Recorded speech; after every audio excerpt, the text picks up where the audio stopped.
your eyes, delicate and light-winged, desirable is their sting, and turning into millions of flowers, I long to envelop you in my mind. Who knows if that honeysucker ever gets any honey or not, but with its every sting, I drench in honey and bloom. Only a woman can perhaps describe the mind blooming with the intoxication of her lover's gaze in such a delicate manner. The lovers have perhaps not even declared their love to each other yet. Perhaps they don't even know each other well. But when one begins to like that someone special, even his gaze sends you in raptures of ecstasy. That's the experience described in these lines by poet Padma Gore. Her poetry expresses a perceptive and contemplative woman's mind in a very attractive manner. Today, in the 49th episode of Granthayatra, we are going to discuss her collection of poetry called Swapnaja, which means born from dreams. A warm welcome to all discerning viewers. Padma Gore was born in the year 1913 in the erstwhile royal family of the Patvardhans of Tasgaon. She obtained her master's degree from the SNTT College in Pune. Padma Gore was fond of poetry from a young age. Her first collection of poetry called Preeti Pathavar or On the Path of Love was published in 1947 and the collection Swapnaja in 1962. In addition to poetry, Padma also wrote plays, A Night on Raigad, Dream and New Feeling, as well as a novel titled The Path in the Desert. In her collection of poems Swapnaja, Padma expresses myriad shades of love through characteristic imagery. At times, they depict the contentment arising from the deep experience of heady love. And all of a sudden I fathom your vision has lips as well. As its heady glance touches me, dizzy is my awareness. Your words attain passion from the lips of the ocean. Stamping your face in mine kindles the fire of nectar. Unworldly love, your lips have no frontiers, and I am always thus brimming with pleasure. Or, that's where this night stalls, filling the empty pot with moonlight, as the wilderness turned quick into a silvery pond of delight. Let me read your palm, you said, and pressed it to your lips. Past and future in that instant went to that pond to drink. In this poem titled That's Where, Padma depicts the first heady instance of the acceptance of love and its lingering echoes in the mind. The dramatic description seen in these lines is a characteristic of her poetry that has enhanced the beauty of many such verses. In a poem called Picnic, she describes a scene in the afternoon where everyone disperses in small groups to chat. The two lovers sit under a tree at a distance. You and me, to prevent the tongues from talking, sat with distance enough beyond the range of hearing. Under a neem tree, weaving our secrets, whose fragrance made a delicate moment lower its guard. The touch of two moist, warm fingers tickled my cheek. What's this hue on your cheek? Where? Fingers entwined for a second. The awkward, careless moment swayed and relaxed a little. In vain now it brings a tearful gleam to the eyes. But one doesn't always get to experience such enticing moments or the fulfillment in love. At times, love is unrequited or the loved one is far away. When expressing these feelings, Padma writes, आषाढाच्या घनांबरोबर मनात घुमते पिसे अनावर, ओढ लावणी उगीच कोणाची, हिरवे काळे करीते अंतर. With clouds of Ashad, some folly hums in mind, raising in vain a yearning, turns the inside blue and green. Or, for many days with a zest in mind, leaps this moth eyeing the sky. How long can I restrain? The wings begin to fall. The sky keeps receding and the spring nears its end. This zest in the mind may not necessarily be love. It could also be some aspiration. The poet says, "Is it the pursued dream that's blooming now, beckoning with familiar tune, swinging in the sky blue? I spin silken bonds carelessly around it, and while I spin thus, lightning flares in mind." She describes here how one gets entwined in the dreams and aspirations that one creates for the self. Just as love's yearning makes the heart restless, love's sting too is desirable and painful at the same time. Through several poems, Padma effectively describes this experience. When love stings because of the indifference of the loved one, it causes greater distress. In vain I remember a praise-laden sentence, delicate like a flower, the rose water in your glance and your buttery warm manners. In vain I recall the needle in your reserve and its prick, and the silken flowers of legions it weaved on my mind. Or, unannounced arrives the bird of a moment, spreading irresistible blue wings of your caress, and leaves a delicate sting before parting on the finger. And this friendly sleepless night wears out, soothing me with its cold breath on that sting. Padma depicts the agony of parting with equal grace. Millions of comets illuminated by his stride, and 6 seasons bloomed with his touch so light. The orb of light vanished, having enjoyed a moment's play, seeking a complete surrender from the foolish sky. Now the heavens are hollow despite the sun and the moon. It revolves and reverberates, blowing the pot empty. While depicting the pain of the memory of a loved one, the poet says, "The unrestrained eagle of your memory circles in my sky, focusing its sharp, hungry eye, pecks at every bit of me." At times, this sorrow of separation is not caused by a final parting, leaving behind fond memories. Sometimes, even when two people are together, a distance creeps between them, and the resulting suffocation burns out the mind. Depicting this situation, Padma writes, "When you are near me, I am far away, looking for the wandering vagrant in you that treads the path unknown. You close your arms around me, but I have already sneaked far away to your arms that push me away and leap high like an eagle to gain something unattainable. And though you are close, I feel your absence, or perhaps you are truly gone. Then that vague, fragrant moment, eager for union, dissolves in itself, burning with a sigh like the reticent camphor." Or, "This gorge between us is known to you and me, yet the vain insistence to cover it with a bridge. I do not dare to step on it, you two stand frozen there. The bridge sways like soft mist while the gorge seethes below.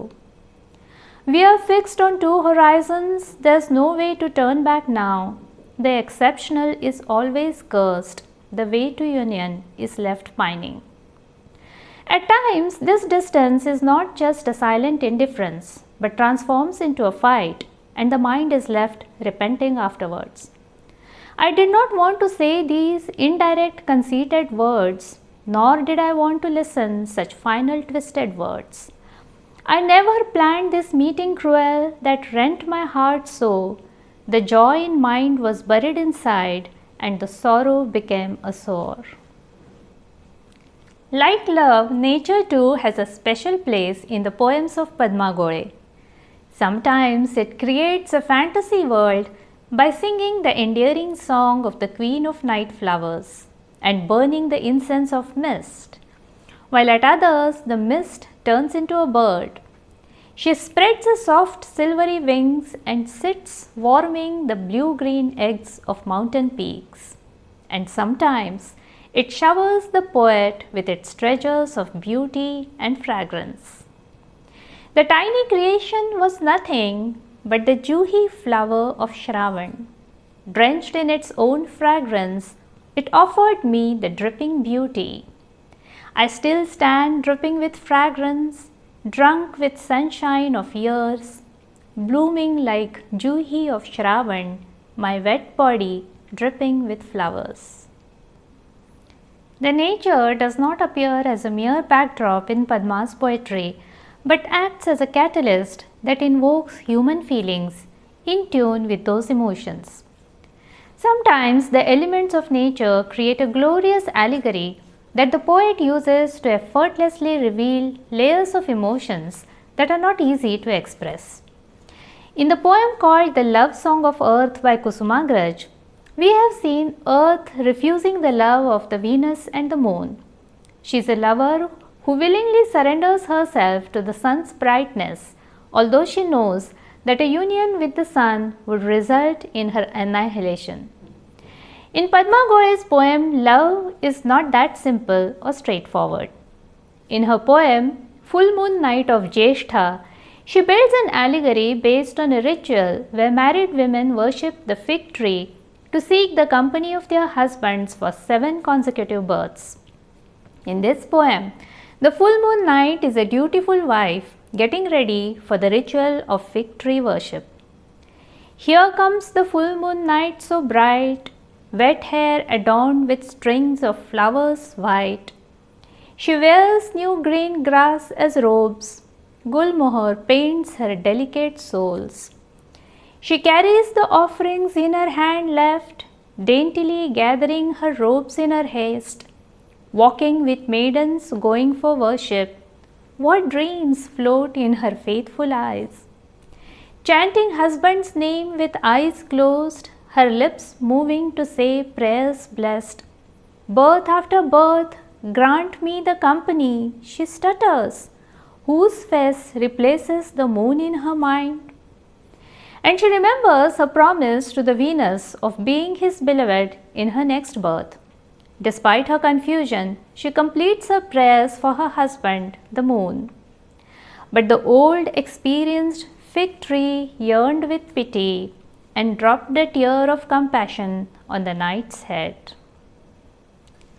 This collection of poetry also depicts some other emotions as intense as love. Especially sorrow can be seen in many of these poems. In one poem, the poet's own hand appears to be hammering away at the black boulder of loneliness, while in another, the poet is content that sorrow is visiting her home with the familiarity of a close friend.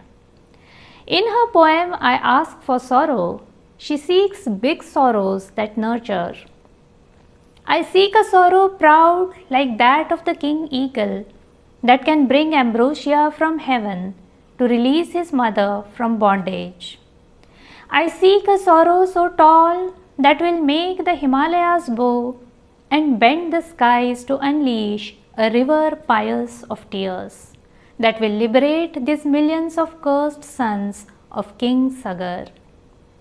In some poems, Padma Gore depicts experiences that go beyond the temporal life, experiences that are difficult to express in words. Joy with a name and a master, as you pick the used flowers, detachment unfolds in mind. In her poem Born of Dreams, she says, let the fragile body burn bit by bit this way, let it sprinkle moments of peace and fulfill its duty. In another poem she says, I am born sans a body and without annihilation die, while something more beautiful than mind blooms in the heart. While chasing these extraordinary experiences, the poet seems to find a lasting truth. हाकारित तो स्वर आला अन खुशाल मी अनुसरले ग, शिरले डोही उरे न परवा, तरले वानच तरले ग. The sound came calling and I followed without hesitation. Not caring if I'd float or not, I plunged into deep waters. What fear of the dark to this body that has birthed light itself? Birth after birth the pot has filled, the giver is present or has left. To tell us more about this gifted poet, we have with us today Professor Nilima Gundi. Padma गोळे ह्या आधुनिक कवयित्री होत्या आणि मराठीतल्या त्या स्त्रीवादी काव्याच्या प्रणेत्या म्हणायला हव्यात. त्यांचे प्रीतीपथावर, निहार, स्वप्नजा, आकाशवेडी आणि श्रावणमेघ असे अनेक कविता संग्रह आहेत.